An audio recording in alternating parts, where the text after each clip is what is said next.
Police સ્ટેશનમાં અરજદાર ઇરફાનભાઈ ઉસ્માનભાઈ કાળવાતર રહે ગુલિસ્તા સોસાયટી હવે એક અરજી આપી જણાવેલું કે તેમનો ભત્રીજો ઉવેશ છે તે કામેથી ઘરે પરત આવેલો નથી અને એ બાબતે તેઓએ મહુવા ટાઉન વિસ્તારમાં તેમજ આજુબાજુના વિસ્તારમાં તપાસ કરતા એની કોઈ ભાળ મળી આવેલ નથી, જેથી આ બાબતે આ પ્રકારની અરજી આપવામાં આવેલી હતી। એ આધારે મહુવા ટાઉન પોલીસ અને અરજદાર તેમજ તેના સગા સંબંધીઓ દ્વારા મહુવા ટાઉનમાં તેમજ આજુબાજુના વિસ્તારમાં તપાસ કરવામાં આવેલી હતી। તપાસ દરમિયાન સીસીટીવી ફૂટેજ ચેક કરતા સીસીટીવી ફૂટેજમાં જે સીસીટીવી ફૂટેજ મળી આવેલા હતા એમાં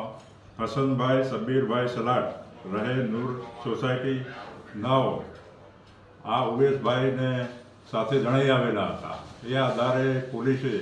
હસનભાઈને પોલીસ સ્ટેશન લાવી અને એની વિગતવાર પૂછપરછ કરતાં હસનભાઈએ જણાવેલ કે મારે આજે ઉવેશ છે એની માતા સમીરાબેન જોડે છેલ્લા 2 વર્ષથી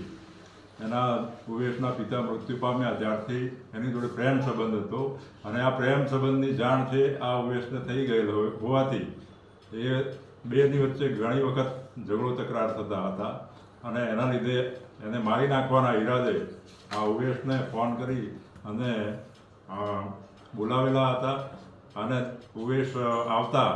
એને મહુવા ટાઉનની નગીના મસ્જિદ છે એની બાજુમાં અવાવરૂ કૂવો આવેલો છે ત્યાં લઈ ગયેલા અને તેને ઉવેશને માથે તેમજ શરીરના ભાગે પથ્થરના જીવલેણ ઘા મારેલા અને ઘા વાગવાના લીધે ઉવેશનું મૃત્યુ થયું હતું। મૃત્યુ થવાના લીધે પછી એને જે દોરી વડે એની લાશને બાંધી અને કૂવામાં નાખી દીધેલી હતી, જેથી કરીને લાશ પાણીમાં બહાર આવે નહીં। અને આ જે ગુનો હતો મર્ડરનો ગુનો એની મહુવા ટાઉન પોલીસે ખૂબ જ તલસ્પર્શી તપાસ કરી અને ગણતરીને કલાકોમાં જ ડિટેક્ટ કરી નાખેલા હતા। આની અંદર કોઈ વધુ શખ્સો સંડોવાયેલા છે કે એ હાલમાં તો જે મુખ્ય આરોપી છે એની ધરપકડ કરવામાં આવે છે અને તપાસ ચાલુ છે।